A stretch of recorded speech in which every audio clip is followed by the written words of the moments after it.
Hi all, and I hope you're doing well. Today's video is going to be a video on Portofino 97 by Victoria Beckham. Now, I have a few thoughts on this, from the price point to is it masculine leaning or feminine leaning, and the whole rundown. So stay tuned. So this is Portofino, as you can imagine, based off of the color of the bottle. This is a fresh aquatic type of scent.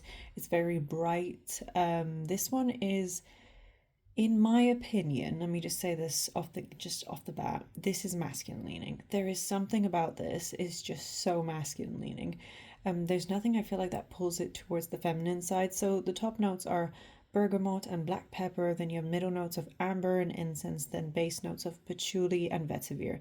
Now those usually are quite masculine leaning notes, and I think it really does make up for it here. And this is a strong fragrance. It's not even one of those subtle ones that will stay close to the skin. Oh no, no, no.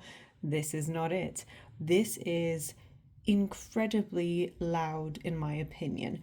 Now, sometimes if you have a different type of skin tone, it's gonna come off maybe quite loud for the first hour or two, and then it comes a bit closer, as in arm's length closer. I don't think this is ever gonna be a skin scent. I don't know what they put in this alcohol base. I have no clue, but I quite love the packaging. The packaging is leaning a bit more, I don't know, it's giving Tom Ford vibes. I don't know what it is, but it just kind of gives off Tom Ford vibes. But yeah, the packaging, I wouldn't necessarily see this. I mean, if a man was to have a fragrance sort of tray, I wouldn't see this one on it. But yeah, I think that this is a feminine leaning looking bottle. But again, I feel like that's the beauty with fragrances. You just look at it and you admire it. So, I love the packaging. I love how the detailing is in gold. Of course, Victoria Beckham would have done that. Uh, Gold is everything. And it's also kind of in line with her makeup line. This is like the sort of style of the packaging of her highlighter. So yeah, just a quick side note. So as for prices, I believe for 50 ml, it's 170 great British pounds. Say that 3 times. And then I believe for the 100 ml, it's about 245. Correct me if I'm wrong, but it's within that range. It might even be a bit more. So it's quite a pricey fragrance. So I would never say it's a blind buy safe fragrance. I feel like this one, you're gonna love it or you're gonna hate it. I think the in betweens are not so common with this type of fragrance because it is quite, it's got that strong vetiver feel. I mean, there's something about this that honestly, yeah, the vetiver is quite strong, but everything's blended beautifully. Has the slightest synthetic note to it, but it doesn't bother me. So if it doesn't bother me, I mean, that's a great thing. That is a fantastic thing. So definitely reminds me of a masculine fragrance out there. I just don't know which one. The vetiver in here, I think, reminds me of Tom Ford's Grey Vetiver. I don't know if they use the same vetiver in this one, but it smells lovely. I'd love to smell this on a man. I think he would smell wonderful. I feel like you'd smell this also in a five-star hotel, this type of smell, just in all the nice areas as well.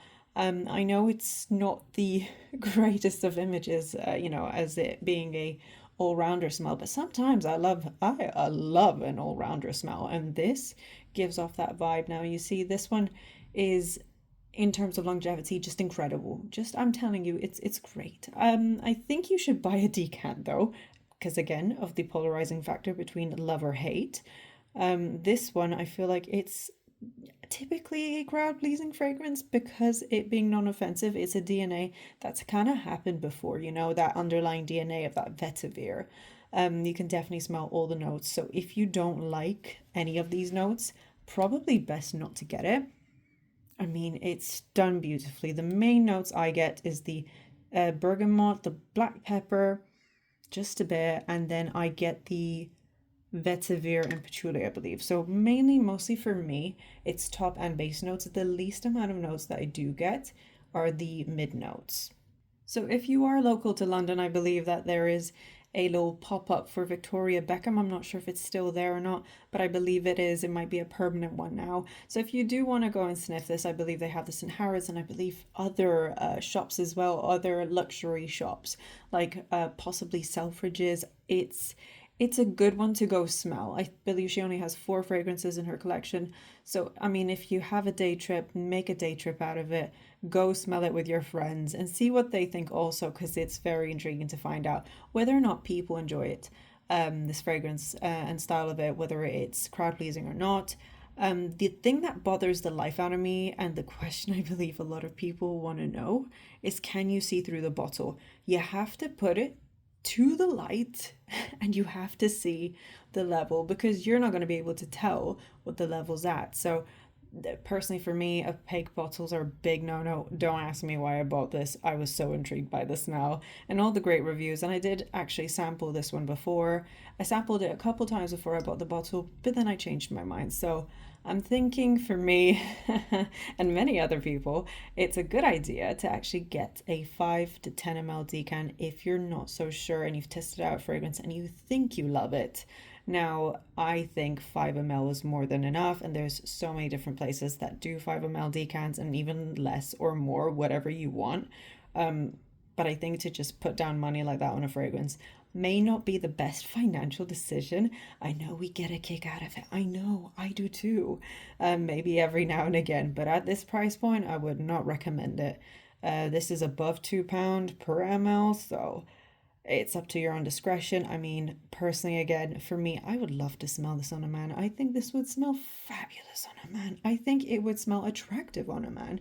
Would it be unisex? I mean, if I was to smell this on a girl, I think she's a good smelling girl for sure. I mean, again, see, that's the thing with fragrances. It's so subjective, isn't it? So I think if I was to fully say and give you the verdict, it's definitely a little bit more masculine leaning to my nose, but I wouldn't mind smelling this on a woman. I think it's great. I think the bottle is incredibly chic, very elegant. Would I see this mostly on a man's tray or a woman's tray? I mean, fragrance is for everyone and it's an art within itself, but if I had to choose, this would be more of a fragrance for a woman on her tray. I think yeah, this displayed on a tray. I mean, each to their own. I think the Tom Ford Grey Vetiver one is very masculine leaning and very masculine looking on my tray personally. So yeah, to have this maybe would have been the better option. So yeah, I hope this video was very helpful or somewhat helpful to make your decision about this fragrance, or you just wanted to come here and just click on just to watch a little something. So yeah, anyways, I hope you enjoyed the video and do make sure you subscribe and like, and I'll see you on my next video. Take care till then. Bye bye.